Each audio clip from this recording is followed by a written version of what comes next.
Ya Rasulullah, ayul amalu ahabbu ilallahi ta'ala. Ya Rasulullah, apa amalan yang paling dicintai oleh Allah? Apa amalan yang paling disukai oleh Allah? Maka Nabi SAW menjawab, as-salatu ala waqtiha. Amalan yang paling dicintai oleh Allah adalah solat di awal waktu. Kemudian Ibnu Mas'ud melanjutkan pertanyaannya, kemudian apa lagi ya Rasulullah? Rasulullah menjawab, birrul walidaini, berbuat baik dan berbakti kepada ayah dan ibumu. Kemudian Ibnu Mas'ud bertanya lagi, kemudian amalan apa lagi ya Rasulullah? Rasulullah sallallahu alaihi wasallam menjawab, al-jihadu fi sabilillah, yaitunya berjihad dan berjuang di jalan Allah Subhanahu wa taala. Andai kata aku melanjutkan pertanyaan ini, kata Ibnu Mas'ud, pasti Rasulullah juga akan menambahkan deretan amalan-amalan yang dicintai oleh Allah Subhanahu wa taala.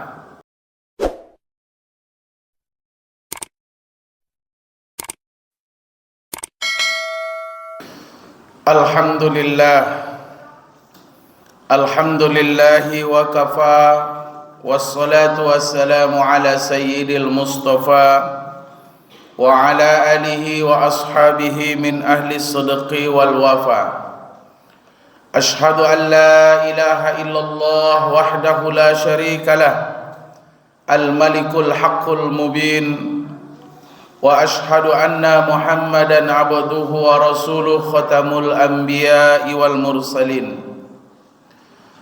Allahumma salli wa sallim ala sayyidina wa nabiyyina Muhammad, tibbil qulubi wa dawaiha wa afiyatil abdani wa shifaiha wa nuril absari wa diyaiha wa ala alihi wa sahbihi ajma'in. Amma ba'du, fa ya ibadallah, inni usikum wa nafsi bittaqwallah, faqad fazal muttaqun. Ittaqullaha haqqa tuqatih wa la tamutunna illa wa antum muslimun. Thumma qala Allah ta'ala fil Qur'anil Karim, a'udzu billahi minasy syaithanir rajim.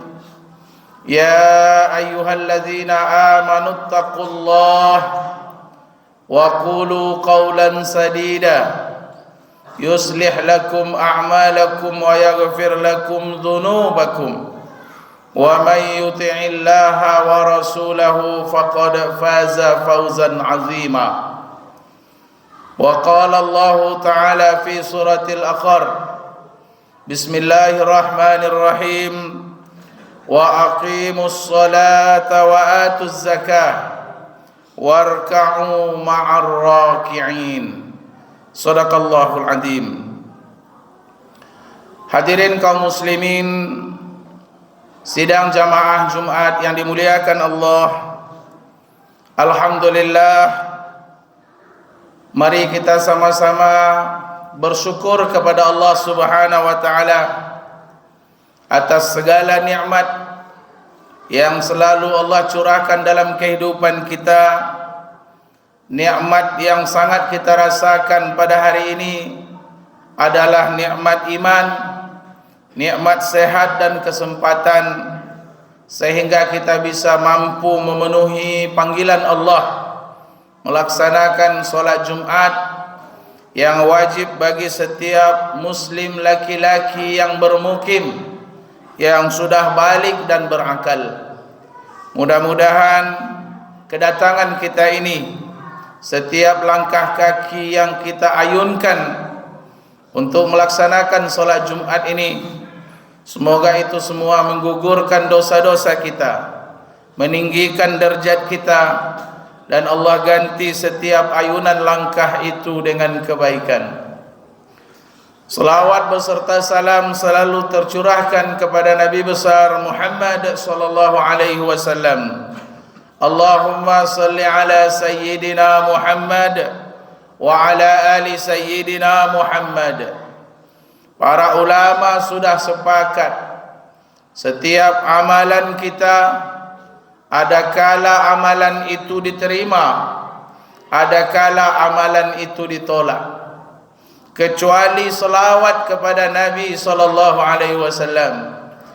Setiap selawat yang kita baca, walaupun hati kita lalai dari selawat itu, namun selawat itu sampai kepada Nabi sallallahu alaihi wasallam, dan Nabi akan menjawab setiap salam dan selawat dari kita. Dan nanti insyaallah orang yang selalu rutin melaksanakan dan membaca selawat kepada Nabi, Nabi betul-betul kenal dengan mereka, Nabi kenal dengan bapaknya. InsyaAllah kita akan mendapatkan syafaat dari baginda besar Muhammad sallallahu alaihi wasallam. Khatib menghimbau untuk diri khatib dan kita semuanya, mari kita tingkatkan takwa kepada Allah Subhanahu wa taala.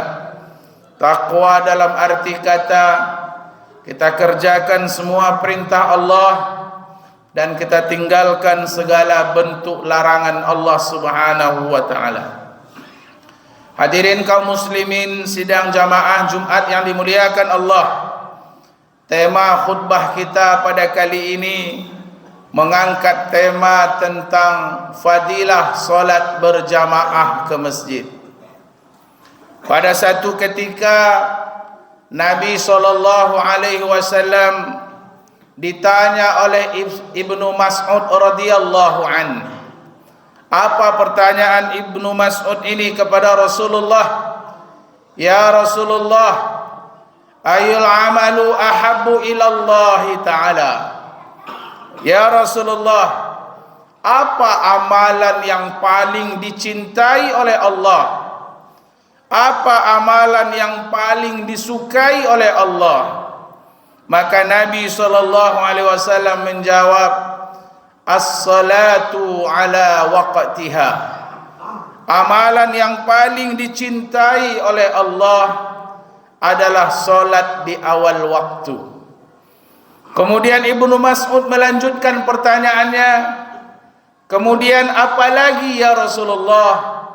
Rasulullah menjawab, birrul walidaini, berbuat baik dan berbakti kepada ayah dan ibumu. Kemudian Ibnu Mas'ud bertanya lagi, kemudian amalan apa lagi ya Rasulullah? Rasulullah sallallahu alaihi wasallam menjawab, al-jihadu fi sabilillah, yaitunya berjihad dan berjuang di jalan Allah Subhanahu wa taala. Andai kata aku melanjutkan pertanyaan ini, kata Ibnu Mas'ud, pasti Rasulullah juga akan menambahkan deretan amalan-amalan yang dicintai oleh Allah Subhanahu wa taala. Hadirin jamaah Jumat yang dimuliakan Allah, dari penggalan hadis ini salah satu pelajaran yang bisa kita ambil, ternyata amalan terbaik, amalan yang paling dicintai oleh Allah Subhanahu wa taala tak lain tak bukan adalah amalan solat. Solat merupakan rukun Islam yang kedua setelah syahadat. Setelah seorang bersyahadat, bersaksi bahwa tidak ada Tuhan yang berhak disembah kecuali Allah lah satu-satunya, setelah seorang bersaksi bahwa benar Nabi Muhammad SAW adalah utusan Allah, dan bersaksi berjanji bahwa dia akan patuh dan taat semua dengan syariat yang dibawa oleh Rasulullah Muhammad SAW, maka rukun Islam yang kedua adalah mendirikan solat. Maka solat merupakan tiang daripada agama. Solat adalah tiangnya agama. Faman aqamaha faqad aqamad-din. Siapa yang mendirikan salat berarti dia sudah menegakkan agama dalam dirinya. Wa man tarakaha faqad hadamad din. Dan siapa yang meninggalkan solat dengan sengaja, tidak ada alasan syar'i dia meninggalkan solat, maka sungguh dia itu sudah meruntuhkan agama dalam dirinya. Hadis ini sudah sering kita dengar. Hadis ini mungkin sudah sering kita baca, bahwa sesungguhnya solat merupakan tanda dan pembeda antara seorang muslim dengan seorang yang kafir. Apabila dia muslim, apabila dia solat, berarti dia adalah seorang muslim. Apabila dia tidak solat, berarti dia adalah seorang kafir. Inilah bedanya. Al-farqu bainal muslimina wal kafirina as-salah. Beda antara seorang muslim dengan kafir itu adalah solat. Kemudian dalam hadis Nabi SAW yang lain, Rasulullah SAW bersabda, Inna awwala ma yuhasabu bihil abdu yawmal qiyamah as-salah. Amalan yang pertama sekali diperiksa nanti di hari kiamat adalah amalan solat. Idza solahat faqad aflaha. Apabila solatnya itu baik, apabila solatnya itu sempurna, maka sungguh beruntunglah dia. Tapi sebaliknya, wa idza fasadat, apabila solat seseorang itu rusak, maka faqad khasara, maka sungguh rugi dan celakalah dia. Hadirin jamaah Jumat yang dimuliakan Allah Subhanahu wa taala. Tentu seorang muslim yang pintar, seorang muslim yang cerdas, bagaimana kita membuat amalan kita itu lebih sempurna lagi. Terutama adalah amalan solat ini. Kita ingin solat kita baik, kita ingin solat kita bahkan lebih baik, dan kita ingin solat kita itu lebih sempurna lagi di sisi Allah Subhanahu wa taala, agar nanti hisab amal kita ini ringan di hadapan Allah Subhanahu wa taala. Maka dari itu Allah Subhanahu wa taala perintahkan kita untuk menyempurnakan solat dengan cara berjamaah di masjid. Perintah berjamaah di masjid ini bukan saja perintah dalam hadis Nabi saja.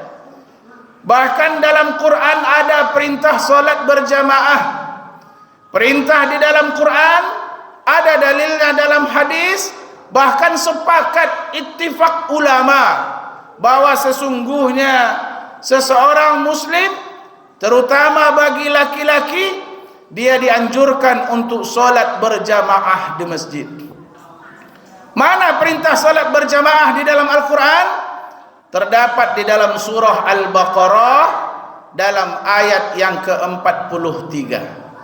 Kata Allah Subhanahu wa taala, Bismillahirrahmanirrahim, wa aqimus salata wa atuz zakah warka'u ma'ar raki'in. Dan dirikanlah olehmu salat dan tunaikanlah zakat dan rukuklah kalian bersama dengan orang-orang yang rukuk. Ini adalah perintah Allah Subhanahu wa taala agar kita memakmurkan masjid dengan cara solat berjamaah. Hadirin jamaah yang dimuliakan Allah Subhanahu wa taala. Kenapa kita harus penting berjamaah ke masjid? Apa yang kita dapatkan dengan solat berjamaah? Rugikah kita apabila solat di rumah sendirian? Atau juga kita solat di rumah bersama anak istri? Apa untungnya kita untuk datang ke masjid untuk solat berjamaah? Hadirin jamaah Jumat yang dimuliakan Allah Subhanahu wa taala. Yang pertama, apa kita untungnya solat berjamaah ke masjid? Kata Nabi sallallahu alaihi wasallam, salatul jamaati afdalun min salatil fazzi bi 27 darajah. Salat berjamaah itu lebih afdal dari salat sendiri, itu 27 derajat lebih afdalnya dibandingkan dari salat sendiri. Hadirin jamaah yang dimuliakan Allah Subhanahu wa taala. Kalau ibaratnya kita berdagang, apabila kita solat di rumah sendirian, kita mendapatkan pahala 1 juta, Dan apabila kita solat ke masjid berjamaah, kita mendapatkan 27 juta. Hanya orang bodohlah yang tidak mau memilih keuntungan yang begitu besar, fadilah yang begitu besar yang dijanjikan oleh Allah Subhanahu wa taala. Maka siapa yang tidak mau mengambil fadilah dan keuntungan yang besar ini, maka bodohlah dia, dan dia adalah orang yang tidak pandai menjadikan amalannya menjadi amalan yang sangat spesial di hadapan Allah Subhanahu wa taala. Ini fadilah yang pertama, bahwa solat berjamaah di masjid itu 27 kali lipat dibandingkan dengan solat sendirian di rumah. Kita solat di rumah 27 kali, kemudian kita solat di masjid 1 kali berjamaah, itu lebih besar fadilahnya solat berjamaah di masjid. Hadirin jamaah yang dimuliakan Allah Subhanahu wa taala. Kemudian yang kedua, apa untungnya kita salat berjamaah di masjid? Di mana keuntungan ini tidak akan didapatkan oleh orang-orang yang salat di rumah sendirian. Orang yang tidak melakukan salat berjamaah ke masjid, dia tidak akan mendapatkan keuntungan ini. Apalagi yang kedua, yaitunya setiap langkah kaki yang dia ayunkan ke masjid itu, pergi dan pulang, itu dihitung oleh Allah Subhanahu wa taala, dan setiap langkah kaki itu ada fadilahnya. Kata Nabi sallallahu alaihi wasallam, kullu khutwatin tamshiha ila shalah sedekah. Setiap langkah kaki yang diayunkan ke masjid untuk solat berjamaah, itu setiap langkah itu dinilai oleh Allah sebagai sedekah. Bersedekah ternyata tidak hanya dengan uang saja. Bersedekah tidak hanya dengan tanah, dengan wakaf Quran, dengan harta saja, tetapi langkah-langkah kaki yang diayunkan ke masjid untuk solat berjamaah, ternyata di sisi Allah Subhanahu wa taala dihitung sebagai sedekah. Terus apa lagi fadilah melangkahkan kaki ke masjid untuk solat berjamaah? Dalam hadis lain Nabi SAW bersabda, kullu khutwatin yakhuttuha ila salat yaktubu lahu biha hasanah. Setiap langkah kaki yang diayunkan ke masjid untuk melaksanakan solat fardu berjamaah, maka setiap layunan langkah itu Allah ganti, Allah tulis dengan satu kebaikan. Wa yamha anhu biha sayyi'ah, dan langkah berikutnya Allah gugurkan satu dosanya, kemudian Allah tinggikan satu derajat. Subhanallah.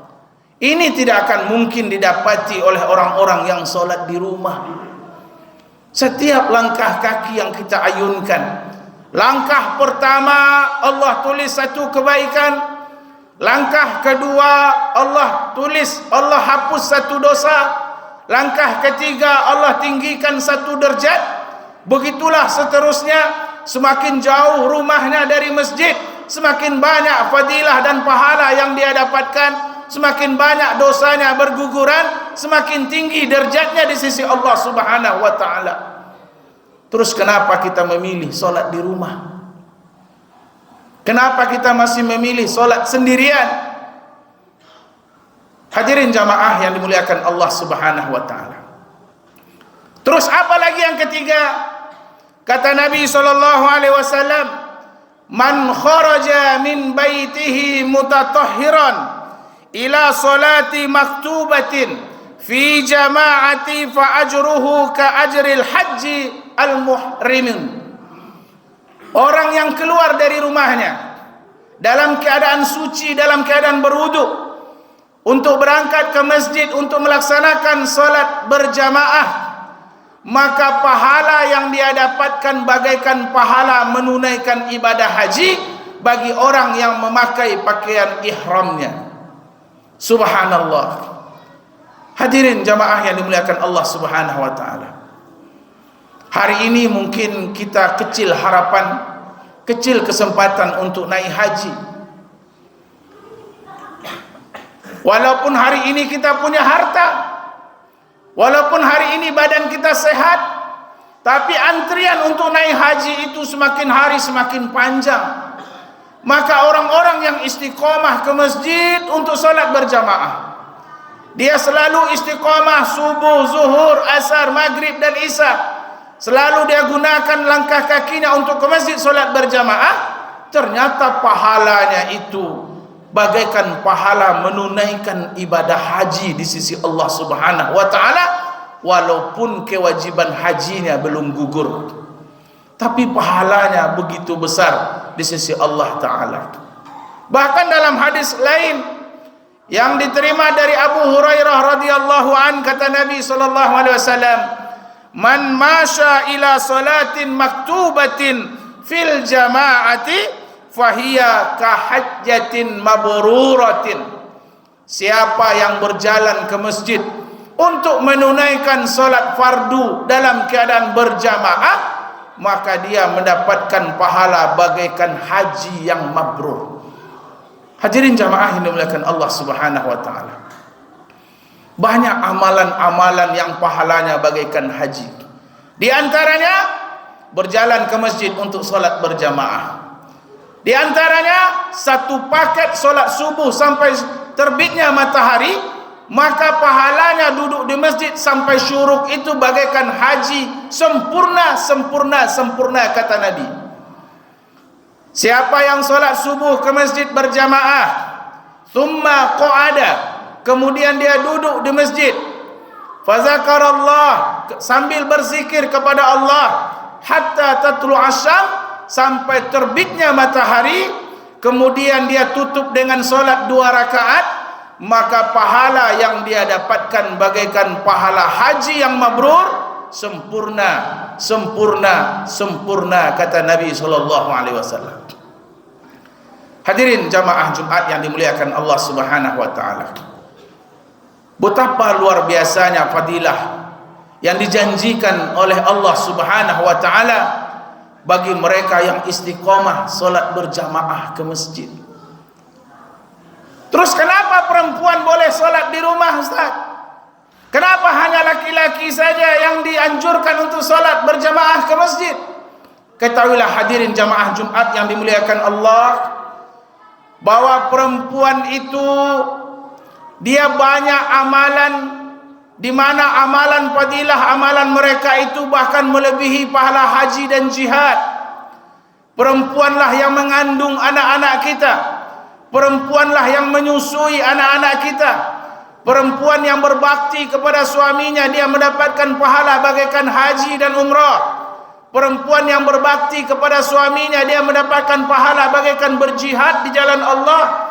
Perempuan yang tertumpah darahnya saat melahirkan anak-anaknya, itu pahalanya bagaikan berjihad di jalan Allah Subhanahu wa taala. Terus amalan kita apa yang akan kita banggakan di hadapan Allah Subhanahu wa taala kalau kita masih memilih amalan-amalan biasa, solat sendirian di rumah? Bukannya tidak sah, sah solat orang yang di rumah, tapi ingat, ada ancaman bagi seorang laki-laki yang mendengar suara azan dari masjid, kemudian dia tidak penuhi panggilan Allah Subhanahu wa taala. Walaupun ancaman ini belum pernah dilakukan oleh Nabi SAW, tapi beliau pernah berucap, azanlah wahai Bilal, aku akan mendatangi rumah orang-orang yang masih solat di rumah, aku akan membakar rumah-rumah mereka. Walaupun kita belum pernah mendengar, tidak ada satupun rumah yang terbakar pada masa itu. Kenapa tidak ada rumah yang terbakar? Karena seluruhnya sahabat Nabi SAW, mereka solat berjamaah di masjid. Hadirin jamaah Jumat yang dimuliakan Allah, yang keempat, apa yang kita dapatkan dengan solat berjamaah ke masjid adalah memperkuat ukhuwah dan silaturahim. Tempat bersosialisasi yang paling baik hari ini adalah masjid. Tidak ada kemenangan kecuali dengan kekuatan. Tidak ada kekuatan kecuali dengan berjamaah. Tidak ada jamaah kecuali dengan ukhuwah. Maka umat ini akan kuat apabila mereka bersatu. Umat ini akan kuat apabila dia menjaga ukhuwahnya. Di mana ukhuwah itu kita dapatkan? Salah satunya adalah berjamaah di masjid. Hadirin jamaah Jumat yang dimuliakan Allah Subhanahu wa taala. Maka kekuatan umat ini terletak di masjid. Apabila solat subuh kita sudah seramai solat Jumat hari ini, inilah yang membuat ketakutan para musuh-musuh Allah Subhanahu wa taala. Siapa yang berat solat ke masjid berjamaah? Tidak ada bagi seorang muslim yang berat untuk ke masjid berjamaah kecuali bagi orang-orang yang ada sifat munafik di dalam dirinya. Laisa salatun asqala 'alal munafiqina min salatil fajri wal isya. Tidak ada solat yang berat bagi orang munafik melainkan solat subuh dan solat isya. Lau ya'lamuna fihima la'atauhuma walau habwan. Andai kata mereka tahu fadilah di balik solat subuh dan isya itu, pasti mereka akan datang ke masjid walaupun merangkak-rangkak. Hadirin jamaah yang dimuliakan Allah Subhanahu wa taala. Maka dari itu, sebelum Ramadan datang, sebelum Ramadan masuk, mari kita ramaikan masjid kita dengan berjamaah. Sungguh sangat banyak fadilah yang kita dapatkan di masjid kita ini. Di masjid kita bisa beriktikaf. Di masjid kita bisa mengikuti kajian majlis ilmu. Orang yang duduk di majlis ilmu itu lebih besar pahalanya dari memerdekakan budak di sisi Allah Subhanahu wa taala. Mudah-mudahan Allah kuatkan hati kita untuk istiqomah, mengayunkan kaki kita melangkah ke masjid untuk solat berjamaah. Fa'tabiru ya ulil absar la'allakum turhamun.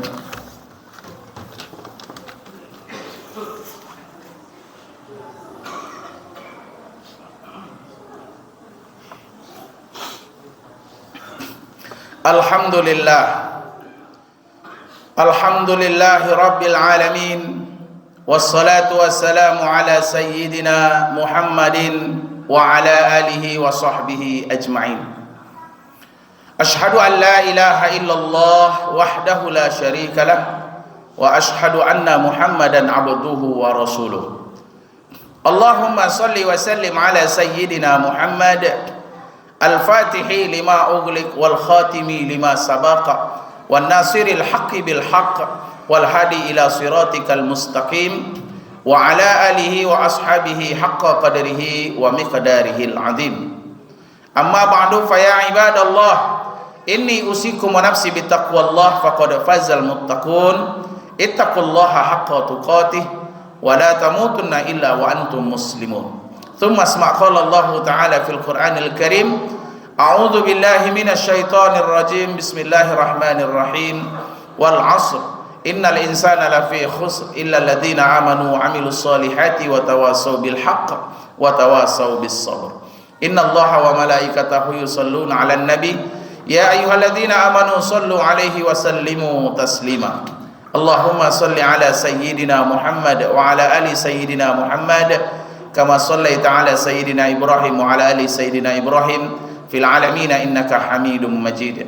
Allahumma ighfir lil muslimina wal muslimat wal mu'minina wal mu'minat bi rahmatika ya arhamar rahimin. Allahumma anta rabbana la ilaha illa anta khalaqtana wa nahnu 'abduka wa nahnu ala ahdika wa wa'dika mastata'na wa na'udzu bika min syarri ma sana'na. Nabu'u laka bi ni'matika 'alaina wa nabu'u bi dhanbina faghfir lana fa innahu la yaghfiru dzunuba illa anta. Rabbana atina fid dunya hasanah wa fil akhirati hasanah wa qina adzabannar. Walhamdulillahi rabbil alamin. Ibadallah, innallaha ya'muru bil 'adli wal ihsan wa ita'izil qurba wa yanha 'anil fahsya'i wal munkar wal baghi ya'idukum la'allakum tadhakkarun. Fadhkurullahal 'azima yadhkurkum wad'uuhu yastajib lakum. Wala zikrullahu akbar. Aqimus shalah.